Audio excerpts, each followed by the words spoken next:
So, all right, guys, we are back. This is going to be show 92. If you see something that kind of looks a little bit odd, if you're watching, you're going to see some behind the scenes this week. We've had a lot of questions about what we do, how we do it. So we're going to do some BTS stuff today. So hang in there. We'll talk about it more probably towards halfway point of the show. So hang in there one sec. Here we go. Yes. On audio, 3, 2, 1, mark. Audio's going. All right. I have numbers. I have numbers on video. 3, 2, 1, mark. All right, here we go. Ready to go. Show 92.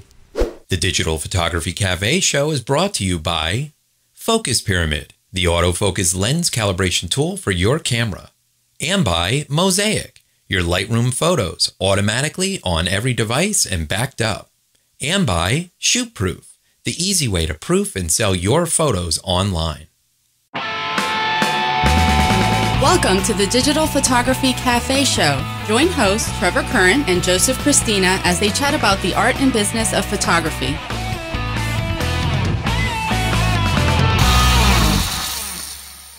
Hey everybody, welcome back to the show. This is episode 92.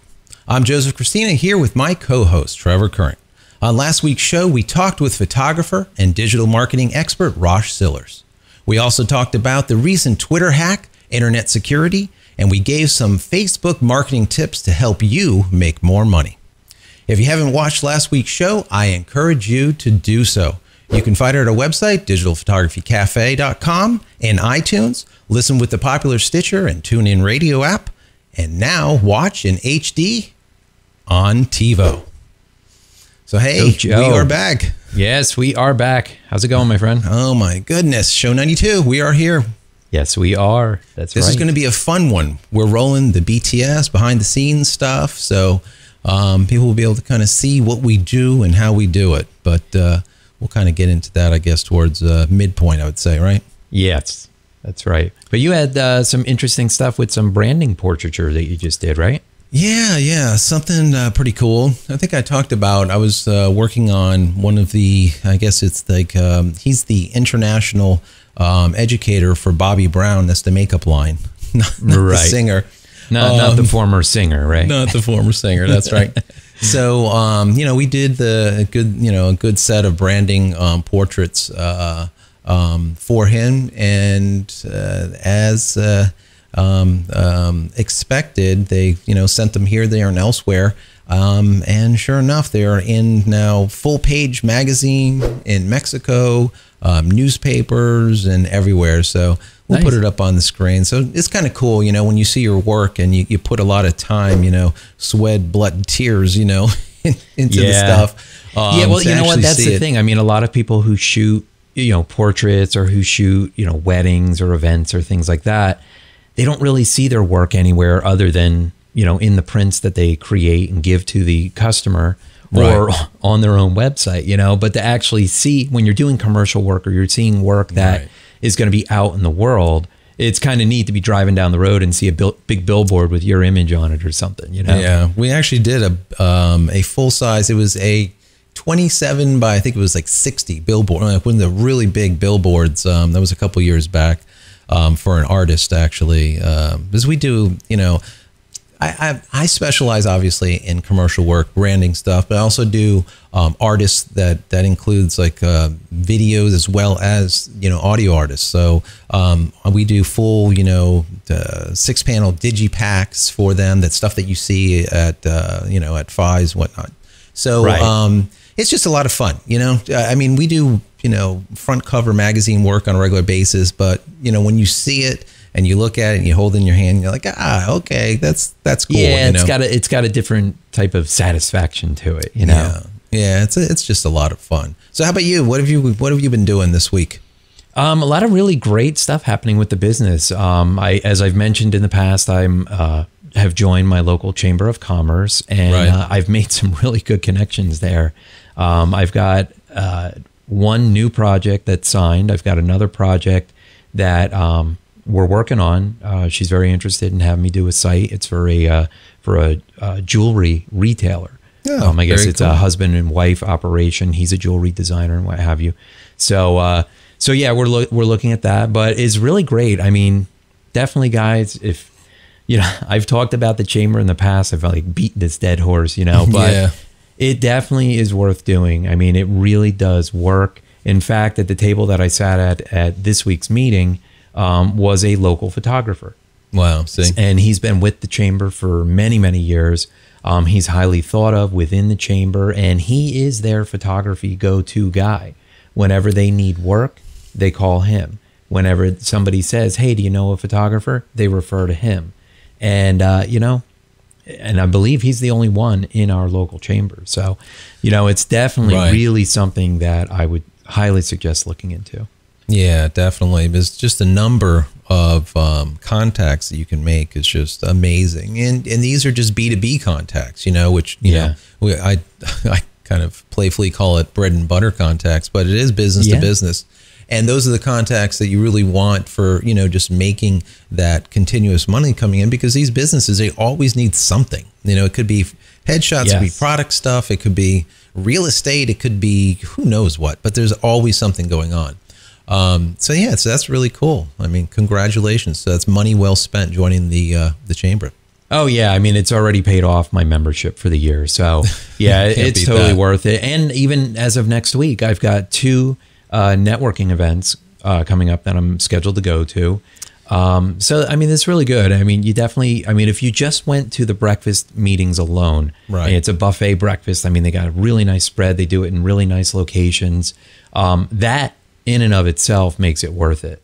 But all these other events with cocktail hours and things like that, you know, hors d'oeuvres and the opportunity to meet people is just, it's invaluable. It's great. That's awesome. Very good stuff. So, you know, I heard Apple did an update, of course, to my chagrin. That's the way it always seems to happen, right? You go out and you buy some new stuff, and then they update it. Yeah, just picked up the, you know, one of the new Airs, of course, a couple of months back for the studio.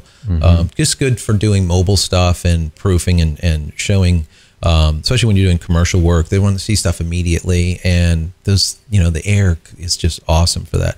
It's great. But anyway, so of course, planned obsolescence. Sure, they upgraded it. They upgraded the Air, the base Air, to now you can get the 256 gigabyte of flash storage for $13.99, which I think is what you paid for the smaller drive, right?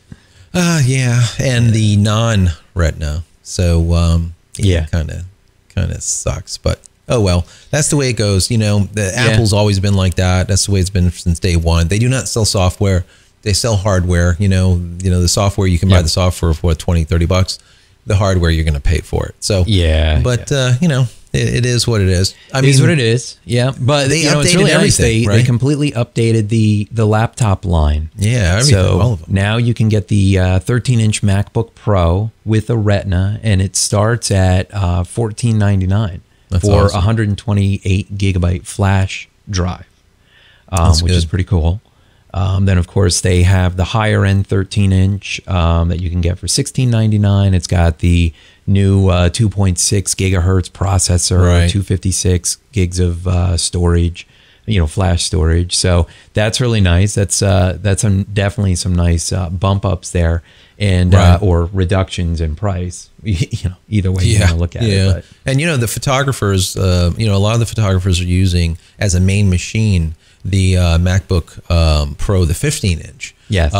So, and those got updated also to Retina, you know, which they had at the time, but now it's Retina with 2.4 gigahertz quad core is the low end, then 2.7 gigahertz quad core. I mean, that's what I'm using right here on the 27-inch iMac. I mean, that's amazing. That's a serious computer that you take along with you, you know, up to, what is it, 16 gigs of RAM? I mean, that's basically coming with 16 gigs of RAM. I mean, that's a ton of RAM right out of the box. That's really smart. For most usage, you really don't need much more than 16. I mean, if you're doing a lot of, you know, heavy video work or something like that, you know, you might need more, but for the most part, I mean, 16 gigs is going to be plenty. Yeah, that's awesome. That's, I mean, just the usual, what happens. They're it was inevitable. It's like, when do you want to jump in? Yeah. I try to jump in mid-cycle instead of end of cycle.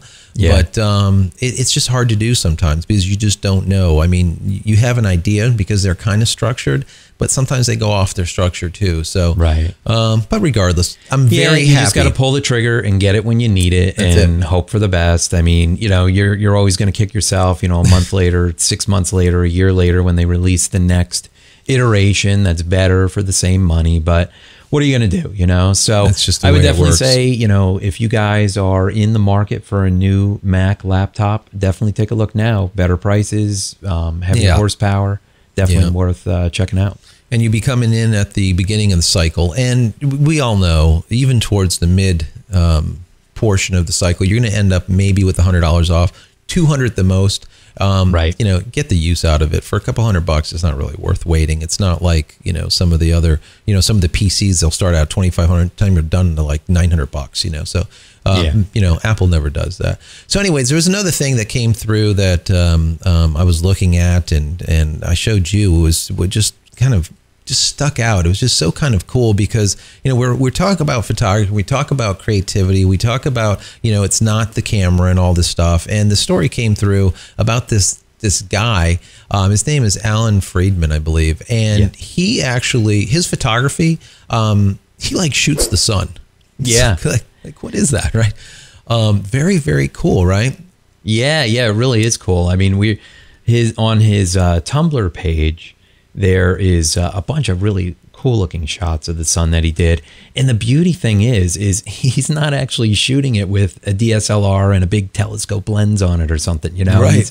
He's actually using like an industrial webcam that attached to like a big monster telescope. Right. And he's shooting it, I believe he's shooting it in black and white. And then he's going back in post, it being all very creative and everything, and actually colorizing, doing selective color and everything. It's really some neat looking stuff. Absolutely beautiful. I mean, and it's my understanding too that he's actually going through thousands of images. The webcam either, I think, collects it at like 60 frames or something, 30 frames, all the way up to 120. But he's going through thousands of images to find the ones that are not blurry. Because remember, you're shooting the sun. We're moving. We have, distortion from the heat, off highways and stuff around him. You have distortion in the atmosphere itself. Just from air, all kinds of distortion. So he gets a lot of blurry images. So maybe out of 500 images, there might be one clean one, and he'll go and actually put all of these images all together and composite them into one amazing image. And I'm telling you, you guys, we'll put the link in the show notes. They are just gorgeous. I mean, they're really cool. It's something totally different. I mean, you see astronomy, photography and stuff, but I mean, just that undertaking is difficult in and of itself, but yet to be able to capture the sun with all the risks and limitations that go along with that.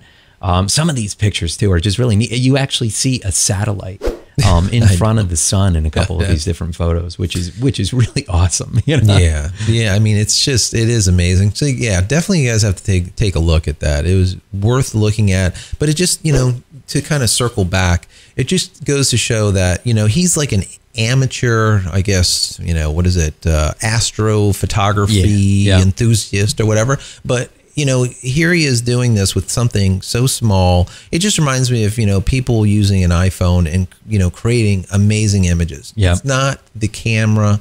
It is the user. Yep. It's the artist behind the camera. You're getting poor pictures. Chances are it's pilot error. Get out the manual, That's right. Check the black box. Yeah, that's right. That's exactly right. So, but anyways, before we get into the rest of the show, let's go ahead and take a quick break to hear from a few of our sponsors. Are you frustrated with slightly out of focus images when you know your autofocus spot was dead on? It's simply not your fault. From manufacturer to manufacturer, and even lens copy to lens copy, there are slight variances to the exact spot where light is being focused onto the sensor. Finally, there's a product that allows you to compensate for those variances and make sharper images immediately.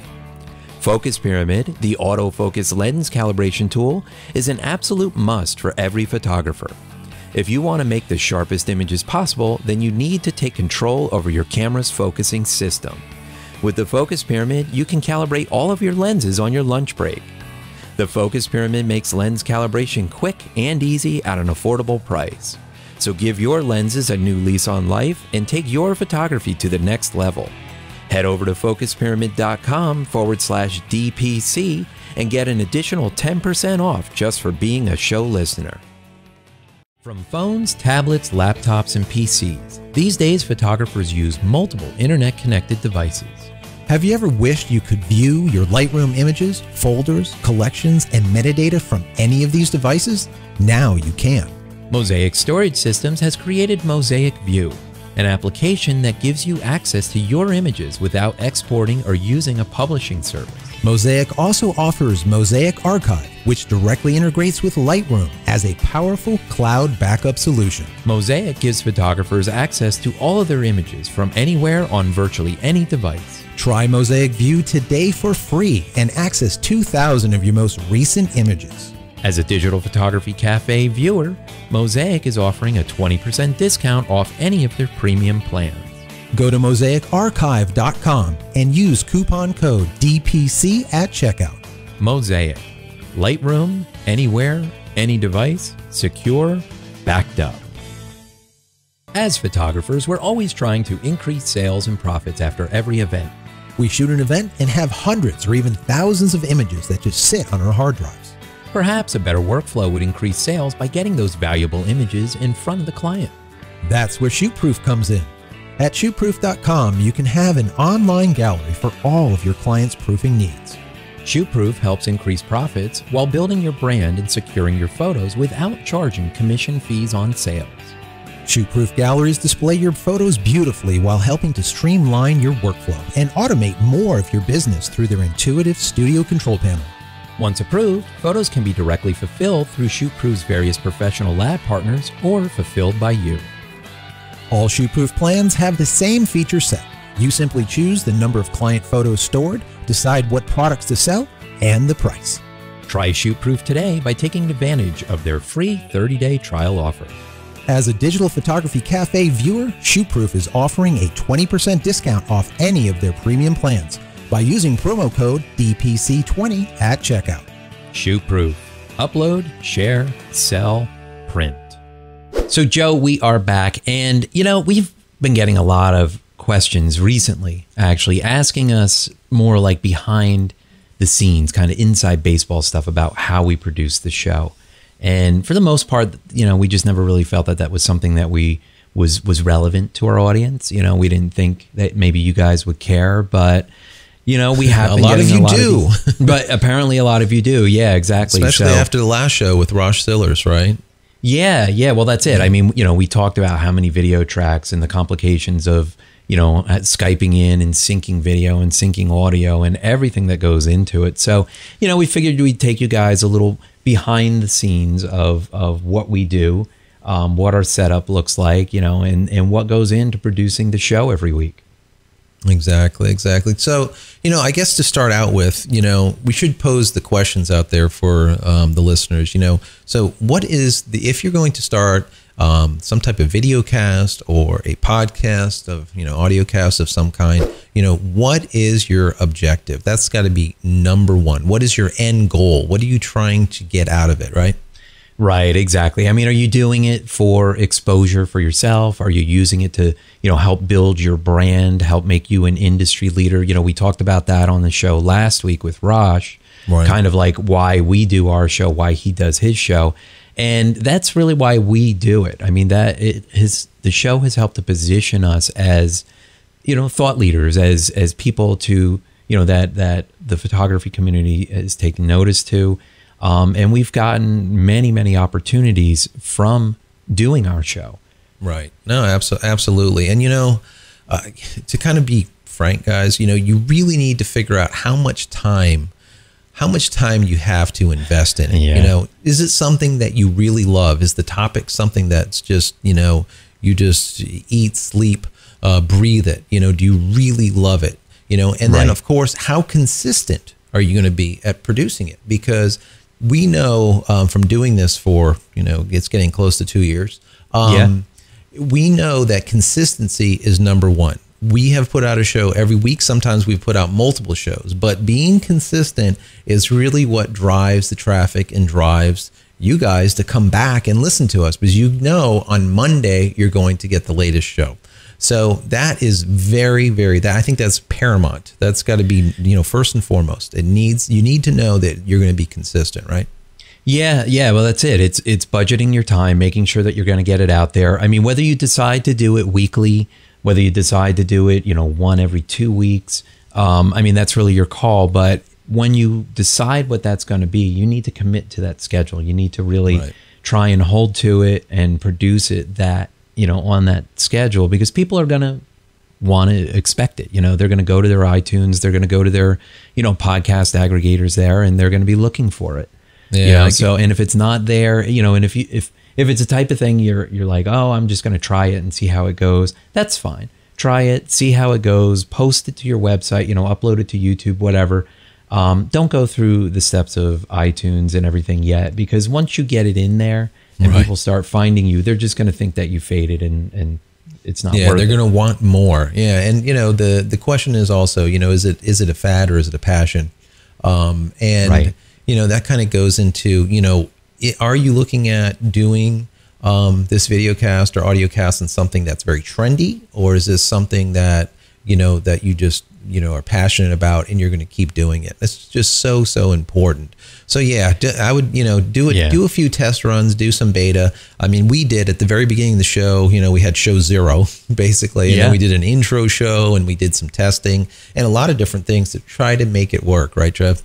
Yeah, absolutely. And we've iterated the show a lot along the way, as far as the show format itself, the order in which we do things, the content. Maybe we've removed things, we've added other things, and then also the production behind the show we've changed over the last year and a half. And we just changed recently at the beginning of 2013. We've revamped the video to try and clean it up a little bit, brighten it up a little bit. We've our audio setup, though, for the most part, is pretty much the same as it has been for quite some time.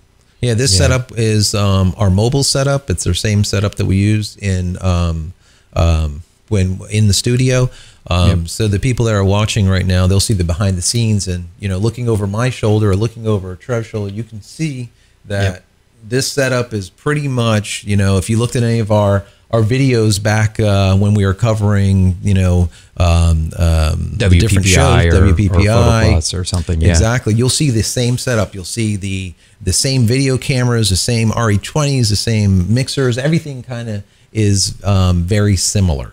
Let's say there's only a couple of tweaks here and there for doing the shows when we go mobile. But yeah, so I mean, the three things really is, obviously content, quality, and then consistency, right? Those are the main three things that you really need to kind of be aware of, so to speak. Yeah, your content really needs to be good. It needs to be top notch. It needs to be well thought out. Joe and I put a lot of time in every week coming up with ideas, things that we think you guys will be interested in, things that are actionable items that you can use right away. Like last week, we had some Facebook marketing tips. So, those are things that you can implement right away. So the content really has to be good. There's kind of an old cliche, an old saying in podcasting, and if you can call podcasting old, I guess, but they say content is king and quality is queen. Right. Nowadays, I would say content and quality really are pretty much at the same level. Yeah, they're on par, I think. Yeah. Yeah, they really are. Your content has to be fantastic. Your quality needs to be equally as good. Yeah, as more and more people are doing video, obviously. And the ones that do it well, they kind of stand out. The ones that do it not so good, they usually just kind of slough off. So I mean, so kind of getting into it a little bit. So we do, when we start out figuring out what we're going to be talking about, we go to you guys, we're asking you, you have any questions? What do you want to hear about? Usually those questions are some of the things that we'll go and try to answer on the show, like we're doing on this show.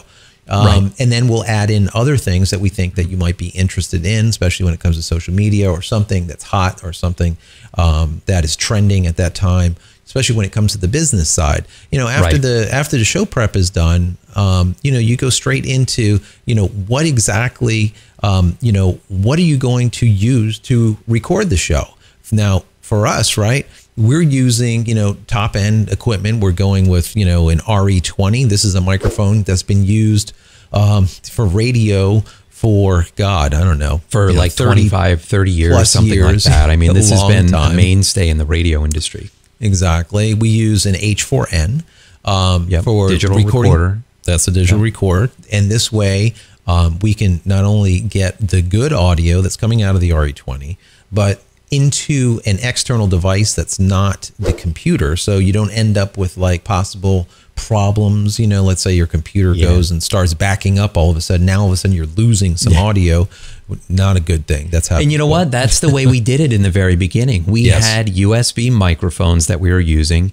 Good ones. We were recording into Audacity, or we were, I know in the very beginning I was recording into GarageBand. Right. And, there are a lot of issues that go along with that. Macs in general, they have an issue with the volume input level.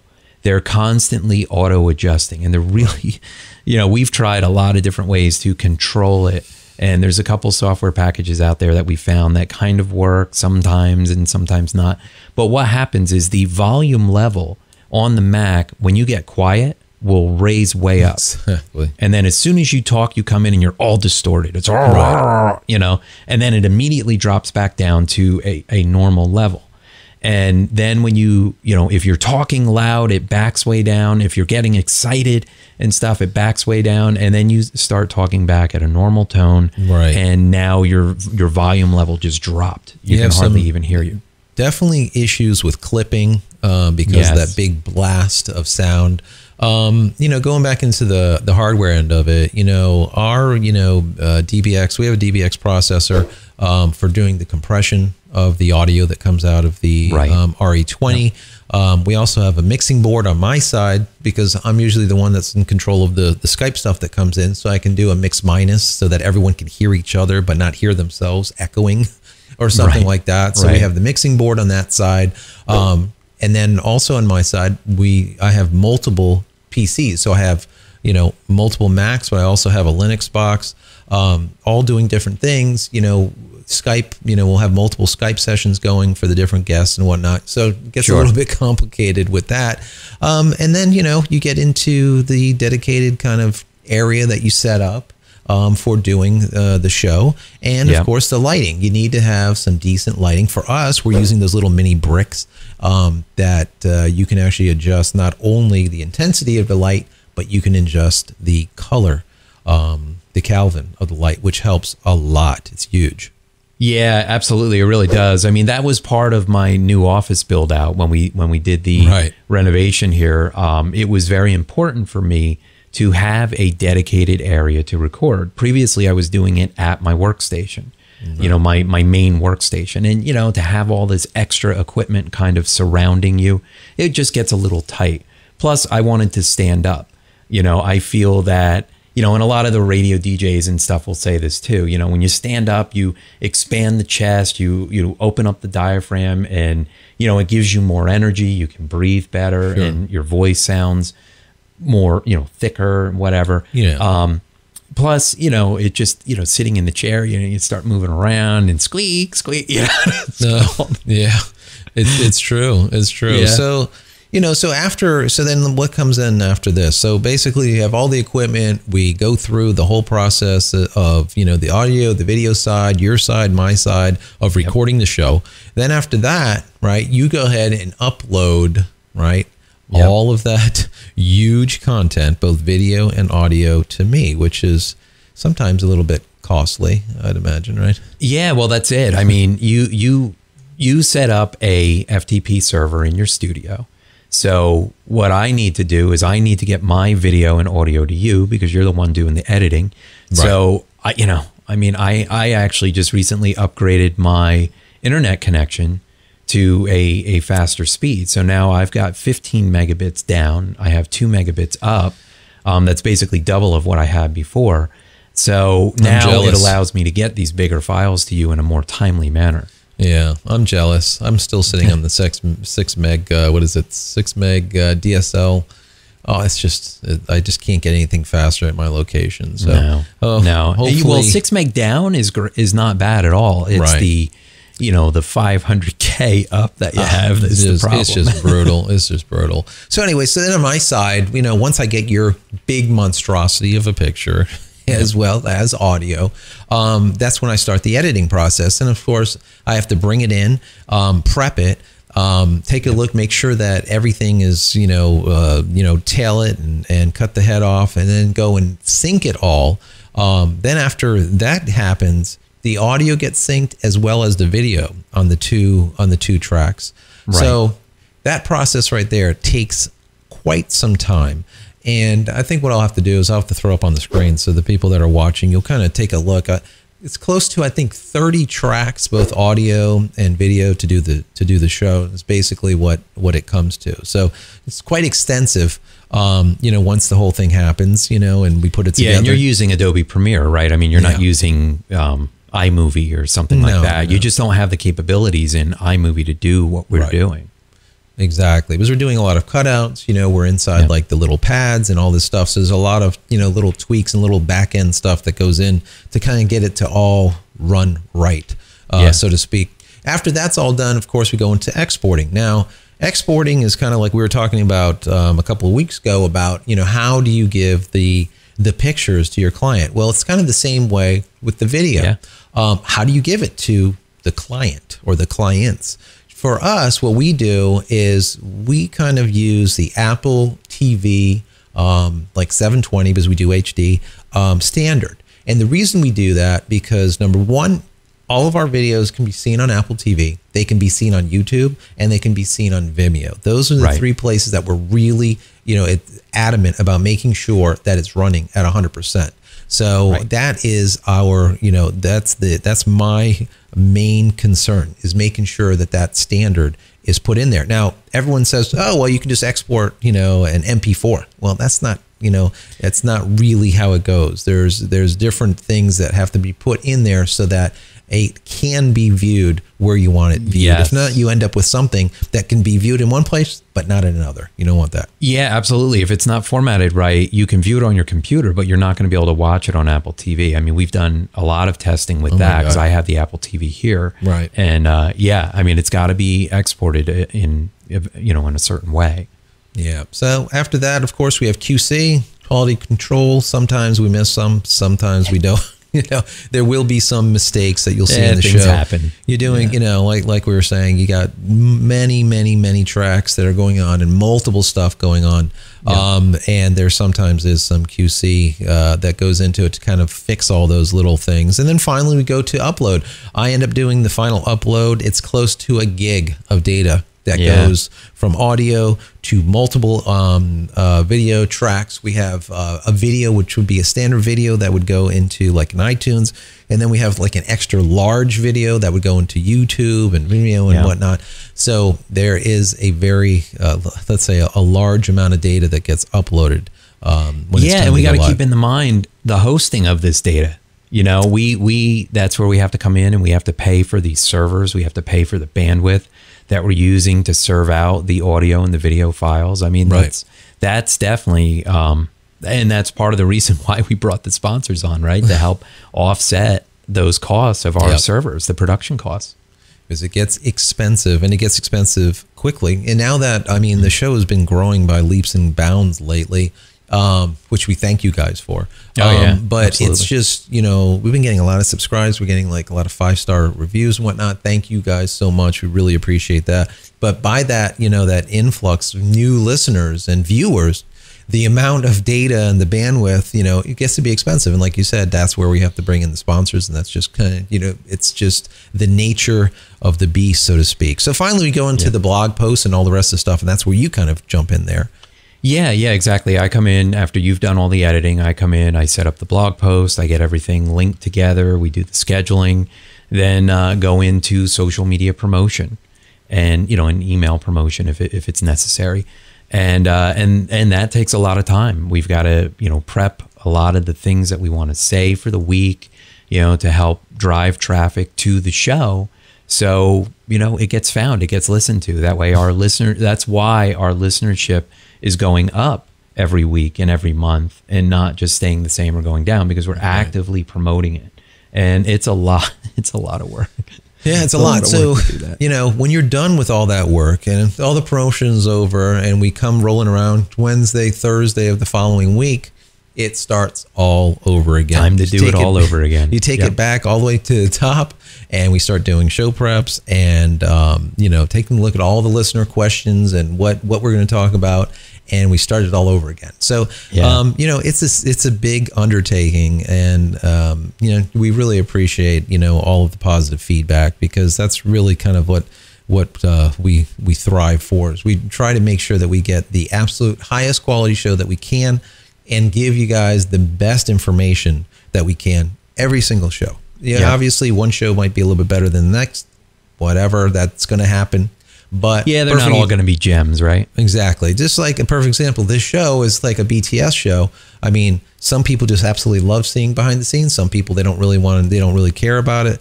You know, right. You know, so we just don't know. We want to hear from you guys. We appreciate the feedback, and you know, again, like we said at the beginning, enough people have been asking about this, so we figured, you know, we just do a rundown of what goes into our show, the equipment. Some of, you know, as watching the video, you're going to see a little bit of the, you know, what our staging area looks like here and everything. So, you know, we were not going to do something like this all the time, but we figured we'd just do it this time around. That way we can direct people to this show in the future if they want to learn more about how we produce the show. Right. And if you guys have any other more detailed questions, we kind of, I mean, there's, you know, we try to keep these 25, 35 minutes and that's it. But if you have any detailed questions about how we do or what we do or anything, you know, feel free.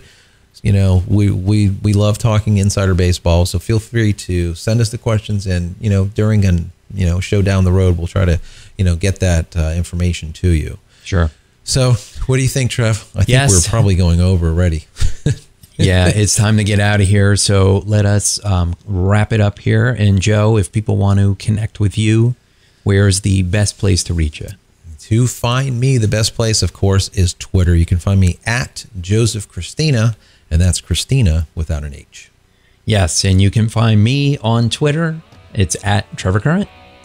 Awesome, awesome, awesome. All right, everybody, we are done. You can find and get all of these great show notes from this episode by visiting digitalphotographycafe.com/92. And don't forget, if you enjoyed the show, please give us a 5-star review in iTunes by visiting digitalphotographycafe.com/iTunes. So keep your questions and comments coming, and we'll see you next week.